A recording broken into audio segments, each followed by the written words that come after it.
Bill Carroll for Zenny62 Media, and I'm going to talk a little bit about the other divisional game on the AFC side. Of course, the classic already battle between the Patrick Levon Mahomes II led Kansas City Chiefs versus Josh Allen, who will be leading the the Bills.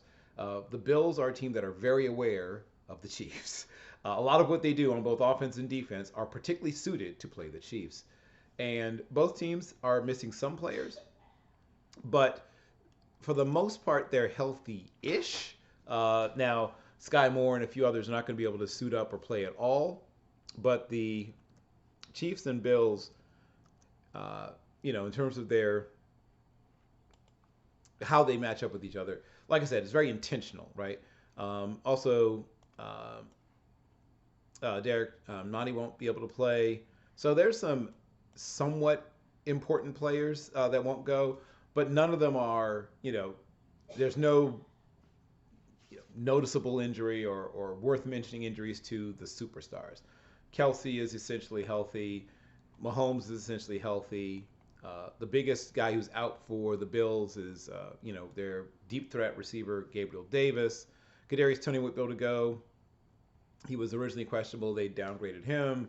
Charles Omenihu is out with illness, but there's a chance that he may go. Willie Gay is also questionable. I think that he probably will go, but in a limited, both those guys in a limited fashion. I expect Wanya Morris, well, he is out. He's been declared out, as I mentioned, like both Derek Nottie and Sky Moore.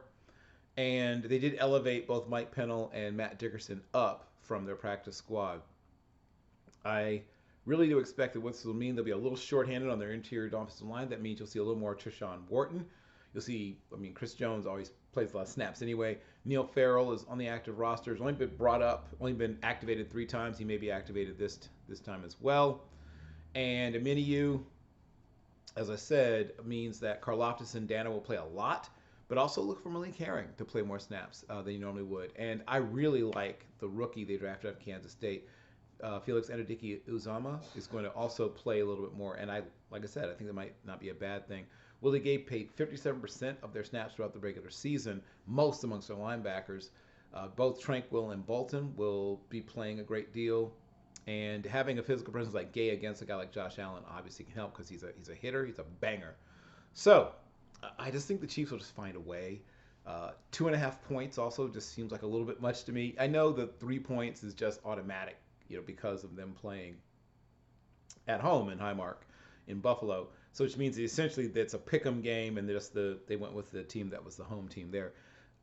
I just have to see it. I have to see the Chiefs get beaten in the playoffs by the Bills. Now, if they do it, they are 4-1 against them, but that's regular season, right? When it's counted in the playoffs, the Bills have prevailed. But it'll come down to basically the things it always comes down to. Who gets a big play that people aren't expecting, maybe in special teams? Who makes the, oh my God, I can't believe they made that mistake, right? A guy that fumbles, just on a bad, exchange in the backfield, gets a ball punched out down the field off of what was going to be a big play that might have even led to a scoring drive. That's going to be the determining factor. But I think Coach Spagnuolo, Steve Spagnuolo, watch for him to be, as the kids say, in his bag. Once again, Bill Carroll, Team MBS meeting. I'm expecting the Chiefs to survive. And by survive, I mean survive and advance. Next.